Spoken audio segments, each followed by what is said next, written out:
Start करने से पहले मैं आपको बताती चलूं कि ये मूवी एक ट्रू स्टोरी पर बेस्ड है। मूवी शुरू होती है यंग लेडी यीसुन और शेरिफ के सीन से। पास बैठा वार्डन यीसुन को बताता है कि ये केस बहुत मुश्किल होगा। वहाँ यीसुन उस वार्डन को फादर कहकर पुकारते हुए दिखाई जाती है। नेक्स्ट सीन में उसको दो लोगों के सामने बैठा दिखाया जाता है। उनमें से एक यीसुन का फ्यूचर बताने की कोशिश कर रहा होता है, लेकिन प्रोफेशनल ना होने की वजह से गलत प्रेडिक्शंस करता है। सीन शिफ्ट होता है एक चर्च पर, जहाँ पास्टर लेक्चर देकर दुआ करवा रहा होता है कि पास्टर यीसुन को वहाँ देखकर खुश होता है। सीन्स फिर से शिफ्ट होते हैं और अब एक कोर्ट दिखाया जाता है, जहाँ पर 5 दोस्त एक केस की हियरिंग सुनने आए होते हैं। तभी वहाँ पर जज आता है और उनके पीछे से शेरिफ भी आता है। हियरिंग स्टार्ट होती है तो प्रोसिक्यूटर्स पिक्चर्स दिखाता है और बताता जाता है कि ली योंगू नामी शख्स ने एक छोटी बच्ची चॉय जी योंग को मॉलेस्ट किया और उसका मर्डर कर दिया। ये सारे एविडेंस नेशनल फॉरेंसिक रिपोर्ट ने दिए थे। अब लॉयर को बोलने की बारी दी जाती है तो यीसुन कहती है कि ये सब एविडेंसेस पुराने हैं। प्रोसिक्यूटर यीसुन से पूछता है कि उसने ये केस हैंडल ही नहीं किया था तो उसे कैसे पता है, जिस पर यीसुन कहती है कि उसने ये केस हैंडल नहीं किया, लेकिन उसने ये सब इवेंट्स होते हुए देखे हैं। यहाँ स्टोरी फ्लैशबैक में जाती है, जहाँ 6 साल की यीसुन अपने मेंटली इल फादर योंगू के साथ एक शॉप के सामने खड़ी दिखाई जाती है। यीसुन पास ही सेलर मून की पिक्चर वाला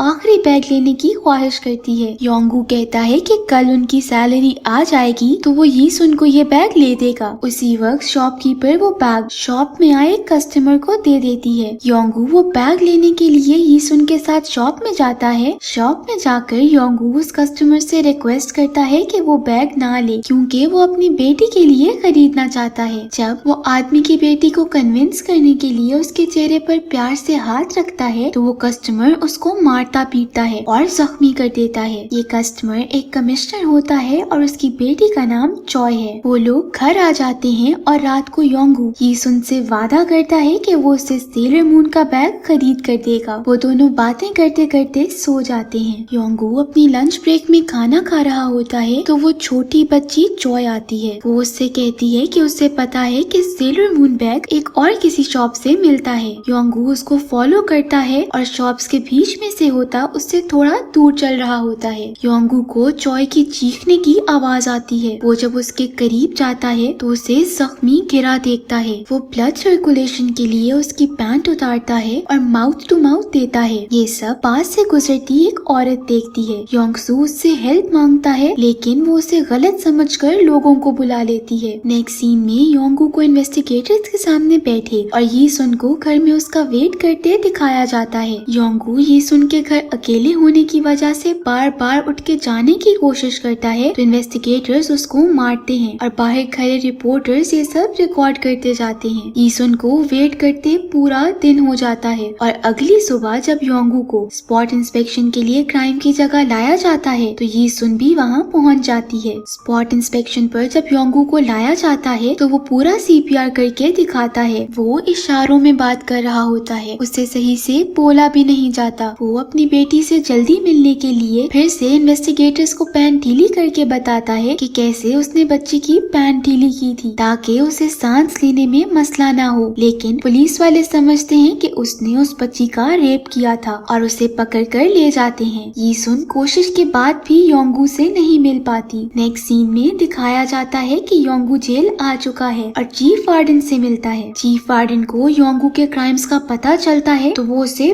बहुत गुस्सा होता है। योंगू टेबल पर पड़ा फोन देखता है तो यीसुन को कॉल करने के गर्ज से फोन को पकड़ता है, लेकिन गार्ड्स उसको पकड़ लेते हैं और चीफ वार्डन उस फोन से योंगू को मारता है। फिर सीन शिफ्ट होते हैं और योंगू जिस सेल में लाया जाता है वहाँ ऑलरेडी 5 प्रिजनर्स होते हैं। वो लोग योंगू की क्रिमिनल रिपोर्ट पढ़ते हैं। उन रिपोर्ट्स के मुताबिक योंगू पर किडनैपिंग, एडल्ट्री, रेप और मर्डर के इल्जामात हैं। वो उसकी रिपोर्ट सुनकर उस पर ब्लैंकेट डालकर उसे खूब मारते हैं। इसी जेल में एक दूसरा गैंग योंगू के सेल के लीडर प्रिजनर चांगू को मारना चाहता है और चाकू लेकर उसकी तरफ आते हैं। उनके ग्रुप के पास बैठा योंगू इनकी हरकतों को देखकर समझ जाता है। जैसे ही ये ग्रुप सेल नंबर 7 के लीडर पर अटैक करने लगता है तो योंगू आगे आ जाता है और चांगू के बजाय वो खुद जख्मी हो जाता है। चांगू ली से बहुत खुश हो जाता है और सेल में वापस आकर आकर उसकी असल कहानी सुनता है। योंगू की स्टोरी सुनकर सबको यकीन हो जाता है कि वो बेकसूर है और जैंगू उससे पूछता है कि वो उसके लिए क्या कर सकता है। योंगू बस ये सुन का नाम लेता है। नेक्स्ट सीन में दिखाया जाता है कि प्रिजन में चर्च के कॉर्स का बैंड आया है और उसमें ये सुन भी होती है। चीफ वार्डन भी ये शो देख रहे होते हैं और बच्चों के शो में शामिल होने पर हैरान होते हैं। तभी मिनिस्टर के बुलाने पर वो वहाँ से चले जाते हैं। सेल नंबर 7 का एक प्रिजनर यीसुन को उठाकर एक बॉक्स में बंद करता है और बहुत मुश्किलों से सेल तक लेकर आता है। यहाँ हम एक बहुत इमोशनल सीन देखते हैं। सेल में यीसुन योंगू से मिलती है और दोनों बहुत इमोशनल हो जाते हैं। यीसुन और योंगू गले लगकर बहुत रोते हैं और योंगू यीसुन को तसल्ली देता रहता है कि वो बुरा शख्स नहीं है। इतने में यीसुन के वापस आने का वक्त हो जाता है और एक प्रिजनर उसको ले जाने के लिए बॉक्स में बंद करने लगता है, लेकिन यीसुन योंगू के साथ रहने की जिद करती रहती है। जब तक वो उसे राजी करके बाहर लाता है तब तक कॉर्स के बैंड की बस जा चुकी होती है। सब बहुत परेशान होते हैं और उनको समझ नहीं आती कि वो अब यीसुन को प्रिजन से बाहर कैसे निकालें, जबकि यीसुन और योंगू अपनी ही दुनिया में खुश होते हैं। एक दिन ड्यूटी करते हुए उन 5 में से एक बताता है कि रिलीजियस इवेंट डे आने लगा है, तभी वो यीसुन को आराम से निकाल देंगे। उस रात जब वो सोने के लिए लेटते हैं तो यीसुन गलती से ऊंची आवाज में बोल देती है, जिसको सुनकर वार्डन आता है और लड़की की आवाज का पूछता है। वो विंडो से अंदर चेक करता है लेकिन कोई नहीं मिलता। एक प्रिजनर उठ के कहता है कि वो लड़कियों की आवाज निकाल के मजाक कर रहा था। अगली सुबह हम यीसुन को प्रिजनर्स के साथ एंजॉय करता देखते हैं। फिर उनमें से एक प्रिजनर यीसुन को लेकर इवेंट हॉल जाता है, लेकिन वहाँ क्रिश्चियनिटी के इवेंट के बजाय बुद्धा का इवेंट चल रहा होता है। वो उसे वापस सेल लेकर आता है, जिस पर यीसुन और योंगू तो बहुत खुश होते हैं, लेकिन बाकी सब परेशान हो जाते हैं। उसी रात चीफ वार्डन को क्रिश्चियनिटी के हुए फंक्शन की पिक्स मिलती हैं, जिसमें वो देखता है कि एक पिक में 3 बच्चे हैं जबकि दूसरी पिक में सिर्फ 2 बच्चे हैं। वो वार्डन को सारे रूम्स की तलाशी लेने का कहता है। उधर सेल नंबर 7 में सब परेशान बैठे होते हैं और अपना राज छुपाने की तरकीबें सोच रहे होते हैं। तभी वहाँ वार्डन रूम की चेकिंग के लिए बाहर आता है। यीसुन डोर के पास छुपी होती है और जैसे ही वो डोर के नीचे वाला हिस्सा खोलता है तो प्रिजनर्स उसको ऊपर उठा लेते हैं। चीफ वार्डन ऊपर से यीसुन को देख लेता है। वो योंगू को बंद करके अपने साथ ले जाता है और बहुत मारता है, क्योंकि वो पहले ही उससे नफरत करता होता है। वो उसे कंफाइनमेंट रूम में डाल देते हैं, जबकि यीसुन को वापस चाइल्ड केयर भिजवा देते हैं। रात का तीसरा पहर होता है कि दूसरे गैंग का लीडर अपने सेल में आग लगा लेता है। सोए हुए प्रिजनर्स आग के उठते धुएं से उठ जाते हैं और वार्डन चीफ वार्डन को भी बुला लेते हैं। चीफ वार्डन प्रिजनर्स को बाहर निकलने का हुक्म देता है और खुद पीछे से रास्ता ढूंढकर प्रिजनर के सेल में जाता है और वहाँ फंस जाता है। सारे प्रिजनर्स अपनी जान बचाकर भाग रहे होते हैं तो योंगू चीफ वार्डन को आग में फंसा देखकर उसकी जान बचाने के लिए चला जाता है। चीफ वार्डन की जब आंख खुलती है तो उसे बताया जाता है कि योंगू ने उसकी जान बचाई है और खुद भी जख्मी हुआ है। साइड पर ही बेड पर सोते योंगू को देखकर चीफ वार्डन सोच में पड़ जाता है। उधर यीसुन अपनी कॉर्स की क्लास टीचर से मिलती है और उनको अपने फादर से मिलवाने के लिए कन्विंस करके प्रिजन ले आती है। प्रिजन में यीसुन योंगू से मिलती है और ये पूरी मुलाकात वार्डन भी देखते हैं। मीटिंग का टाइम खत्म होने पर आवाज बंद कर दी जाती है। योंगू बार बार आवाज खोलकर यीसुन को तसल्लियां देता है। चीफ वार्डन अपने ऑफिस में बैठकर अपनी फैमिली को याद करता रहता है। वार्डन को खबर मिलती है कि यीसुन हॉस्पिटल में है। वो उससे मिलने जाता है तो यीसुन कहती है कि उसको भी प्रिजन में डाल दें। अगले सीन में हम देखते हैं कि एक वार्डन चीफ वार्डन की तरफ से एक गिफ्ट बॉक्स सेल नंबर 7 में देता है। जब वो बॉक्स खुलता है तो अंदर से यीसुन निकलती है। योंगू उसको देख के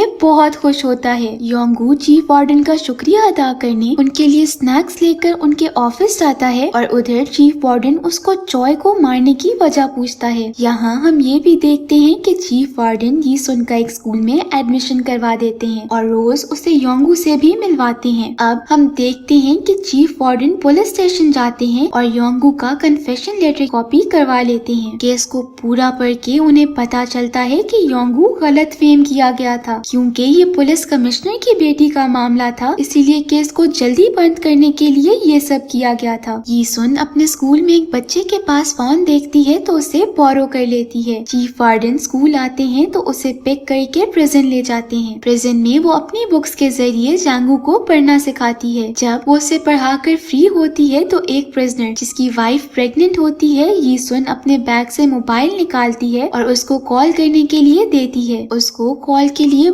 बहुत मुश्किल से सिग्नल्स मिलते हैं, लेकिन वो अपनी वाइफ से बात कर लेता है, जिससे उसे पता चलता है कि उसकी बेटी हुई है और वो सबके सामने उसका नाम शिनबोंग सून रखते हैं। कुछ दिनों बाद योंगू के जॉगिंग करते हुए एक वार्डन आता है और बताता है कि जल्द ही उसका ट्रायल होने वाला है। ये सुनकर उसके सेलमेट्स पहली दफा उससे सारा वाकया पूछते हैं। वो बताता है कि वो जॉय को फॉलो करते हुए फिसल गया था और उठते हुए उसे जॉय की चीखने की आवाज आई थी। जब उसने आगे जाके देखा तो उसके सर से खून निकल रहा होता है। सेलमेट्स उसकी बातें सुन के परेशान होते हैं कि कैसे कोई नीचे गिरने से मर गया। वो सारे सोच में पड़ जाते हैं और सारे सीन को डेमोन्स्ट्रेट करते हैं। वो यार्ड में खड़े होकर सारे सिनेरियो सोचकर ट्राई करते हैं। पहले वो ये देखते हैं कि नीचे गिरने से सर पर चोट कैसे आई, क्योंकि अगर कोई अचानक नीचे गिरे तो एज एन इंस्टिंक्ट वो अपने आर्म से गिरने से बचता है, लेकिन जॉय सीधा सर के बल गिरी। पास पड़े बैग को देखकर जैंगू के माइंड में कुछ क्लिक होता है और वो बताता है कि बैग के वेट से वो सीधा सर के बल गिरी होगी। फिर वो योंगू से पूछते हैं कि ये किस दिन हुआ। जब वो डेट बताता है तो उनको याद आता है कि उस दिन बर्फबारी की वजह से उनके शावर्स में पानी नहीं आ रहा था, जिससे ये साबित होता है कि जॉय बर्फ पर स्लिप हुई थी। वो फिर योंगू के केस में ब्रिक से मारने के पॉइंट को पकड़ते हैं और ब्रिक के बारे में सोचने लग जाते हैं। उनकी डेमोन्स्ट्रेशन से सब कुछ क्लियर हो जाता है और हमें बच्ची को ऐसे गिरते भी दिखाया जाता है, मगर एक बात उनको अब भी समझ नहीं आ रही होती। वो ये होती है कि योंगू ने बच्ची की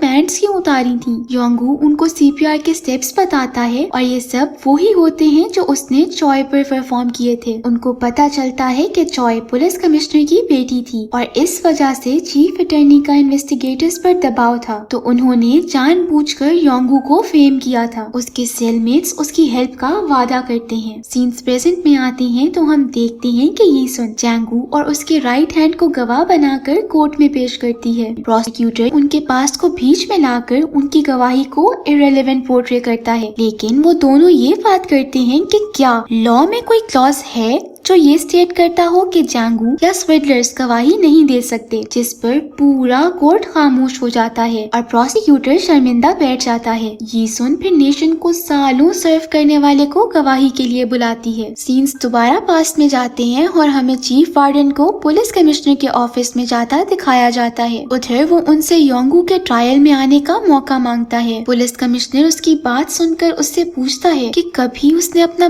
बच्चा खोया है। इस पर वार्डन बताता है कि उसने भी अपना बेटा खोया है और अपने फेवरेट प्रिजनर के हाथों। दूसरी तरफ सब सेल में बैठे योंगू को ट्रायल के लिए तैयार कर रहे होते हैं। वो ट्रायल में पूछे जाने वाले क्वेश्चंस लिखकर उसको याद करने के लिए देते हैं। काम के दौरान, लंच के दौरान और बाथरूम में बैठे हुए उसे बार बार क्वेश्चंस करते हैं ताकि वो सब याद कर ले। साथ ही वो सारे प्रिजनर्स से ट्रायल शुरू करने की पिटीशन साइन करवाते हैं। योंगू सारे जवाबात याद करता रहता है और एक दिन सेलमेट्स के बनाए कोर्ट के सामने वर्ड टू वर्ड आंसर देता है। उसी वक्त नेशनल लॉयर योंगू से मिलने आता है और वो उसको एक किस्म की धमकी देता है कि उसको यीसुन का ख्याल करते हुए कॉन्फेस कर देना चाहिए, कोई और उसको अच्छी जिंदगी प्रोवाइड कर देगा। वो बताता है कि पुलिस कमिश्नर बड़ा पावरफुल शख्स है और वो यीसुन की जिंदगी खराब कर देगा। जब नेशनल लॉयर वहाँ से जा रहा होता है तो चीफ वार्डन उसके पीछे आता है और प्रिजनर्स की साइन पिटीशन देता है, लेकिन लॉयर उसको रबिश कहकर चला जाता है। चीफ वार्डन उसके पीछे जाते हैं और योंगू का कन्फेशन लेटर दिखाकर पूछता है कि क्या योंगू जैसा मेंटली डिसेबल शख्स ऐसा कन्फेशन लेटर लिख सकता है। अब हम योंगू को ट्रायल से पहले एक रूम में अपने आंसर्स याद करता देखते हैं और कुछ देर बाद पुलिस कमिश्नर को भी अंदर जाते दिखाया जाता है। सीन्स शिफ्ट होते हैं ट्रायल पर और दिखाया जाता है कि योंगू से वही क्वेश्चंस पूछे जाते हैं जिनके आंसर्स उसने याद किए थे, लेकिन वो जवाब देने के बजाय चुप चुप बैठा होता है और उसको पुलिस कमिश्नर के साथ मुलाकात याद आती है, जिसमें वो उसको मारता है और उसे धमकी भी देता है कि अगर उसने कन्फेस ना किया तो यीसुन के साथ भी वो यही करेगा। ये यादें आने पर योंगू यीसुन को बचाने के लिए झूठा कन्फेशन कर देता है। पब्लिक में केओस पैदा हो जाता है, सब उसको कर्ज करते रहते हैं, लेकिन पुलिस कमिश्नर सुकून से बैठा रहता है। चीफ वार्डन उठकर लॉयर को कुछ करने का कहता है और वो प्रोटेस्ट भी करता है, लेकिन कोई नहीं सुनता। योंगू बैठा सिर्फ यीसुन की हेल्प करने का कहता रहता है। इस सीन में हम पास्ट और प्रेजेंट को क्लैश होते देखते हैं, जब उसी ट्रायल के बीच में बड़ी हुई यीसुन लॉयर बन के प्लीड करती नजर आती है, लेकिन कोई उसकी बात नहीं सुन रहा होता। वो बताती है कि उस वक्त के इन्वेस्टिगेटर्स ने विटनेसेस की स्टेटमेंट पर गौर किया था, लेकिन एक्यूज की स्टेटमेंट नहीं ली थी। वो खुद स्टेटमेंट लिखकर योंगू को साइन करने के लिए फोर्स करते थे। वो ये भी बताती है कि जॉय के फोरहेड पर मौजूद स्कार्स उसकी डेथ की वजह नहीं थे, बल्कि सर का पीछे का हिस्सा फटने की वजह से उसकी मौत हुई थी। इन्वेस्टिगेटर की रिपोर्ट के मुताबिक योंगू ने जॉय का गला दबाया था, लेकिन वो सीपीआर दे रहा था और जॉय की गर्दन पर कोई निशान भी नहीं था। वो ये सब चीख चीख कर बताती रहती है, लेकिन कोई भी उसकी नहीं सुनता। और वहीं उसके सामने योंगू को डेथ सेंटेंस हो जाती है। वो खड़ी रोती रहती है और बेबसी से सब देखती रहती है। वो योंगू के सर पर हाथ रखकर रोती दिखाई जाती है। सीन्स पास्ट में जाते हैं, जहां हम देखते हैं कि योंगू यीसुन से मिलता रहता है। चीफ वार्डन ने यीसुन को अपने पास रखा होता है और वो रोज योंगू से उसे मिलवाने लेकर आता है। दोनों की ऐसी ही मुलाकात दिखाई जाती है और योंगू को यीसुन के लेटर्स भी मिलते दिखाए जाते हैं। साथ ही सेलमेट्स को भी दिखाया जाता है कि वो योंगू को लेके बहुत परेशान है, लेकिन शो नहीं करते। उनको पता चलता है कि प्रिजनर्स के लिए एक टैलेंट शो रखा जाएगा। उस दिन एक प्रिजनर को अपनी फैमिली से भी मिलने दिया जाएगा, जबकि चीफ वार्डन को पता चलता है कि 23 दिसंबर को योंगू को हैंग कर दिया जाएगा। जब सेलमेट्स को ये पता चलता है तो वो योंगू के लिए सॉरी फील करते हुए उसके लिए हॉट बलून्स बनाते हैं। इसे बनाने में सारे प्रिजनर्स हेल्प करते हैं और जिन गैंग्स में क्लैशेस भी थे वो भी मिल जाते हैं। चीफ वार्डन यीसुन की क्वार्टर्स की टीचर से मिलता है और उनको टैलेंट शो वाले दिन प्रिजन में क्वार्टर्स अरेंज करने का कहता है और डेथ सेंटेंस का भी बताता है, जबकि सारे प्रिजनर्स फेस्टिवल के दिन क्वार्टर्स बैठकर देख रहे होते हैं। क्वार्टर्स खत्म होने पर बच्चे प्रिजनर्स का हाथ पकड़ते बाहर आते हैं तो सेलमेट्स क्वार्टर्स को डिस्ट्रैक्शन समझते हुए यीसुन और योंगू को हॉट बलून पर सवार कर देते हैं। वो दोनों प्रिजन की दीवार की दूसरी तरफ जाने ही लगते हैं तो गार्ड्स आगे बढ़कर उन्हें रोकने की कोशिश करते हैं, लेकिन प्रिजनर्स उनको रोक लेते हैं। हॉट बलून के साथ लगी रोप्स वायर्स में फंस जाती हैं और यीसुन और योंगू बेखबर सीनरी देखते रहते हैं। कुछ दिन बाद यीसुन की बर्थडे होती है और उसी दिन योंगू का डेथ सेंटेंस होता है। सारे सेलमेट्स यीसुन को गिफ्ट्स देते हैं और योंगू यीसुन को सेलर मून बैग देता है। वहाँ सब उनका मोमेंट देखकर इमोशनल हो जाते हैं। उसकी बर्थडे सेलिब्रेट करने के बाद योंगू यीसुन को चीफ वार्डन के पास छोड़ के जाने लगता है तो पीछे बैठी यीसुन उनके ट्रेडिशनल बाय के होने का वेट करती रहती है, लेकिन वो वापस नहीं मुड़ता, जिससे उसे एहसास होता है कि कुछ गलत हो रहा है। वो रोती हुई योंगू की तरफ बढ़ती है और योंगू भी रोता हुआ उसके पास आता है। वो दोनों एक दूसरे को गले लगाकर रोते रहते हैं। योंगू रोता हुआ माफिया मांगता रहता है। ये एक बहुत ही इमोशनल सीन दिखाया जाता है। टाइम वापस प्रेजेंट पर शिफ्ट होता है और कोर्ट के अंदर का सीन दिखाया जाता है, जहाँ यीसुन खड़ी अपने फादर को इनोसेंट करार देने और केस दोबारा इन्वेस्टिगेट करने की प्लीड करती है। जज एविडेंस और स्टेटमेंट्स को फॉर्ज समझते हुए ली योंगू को इनोसेंट करार देता है और केस को इन्वेस्टिगेशन के लिए रीओपन करता है। कोर्ट में खुशी की एक लहर दौड़ उठती है। मूवी के लास्ट सीन में यीसुन को वहीं खड़ा दिखाया जाता है जहाँ वो बलून्स वायर्स में फंसा देखती है। उधर वो छोटी यीसुन और योंगू को हॉट बलून से हाथ हिलाते हुए इमेजिन करती है और उसके मुस्कुराते हुए उनको देखते रहने पर मूवी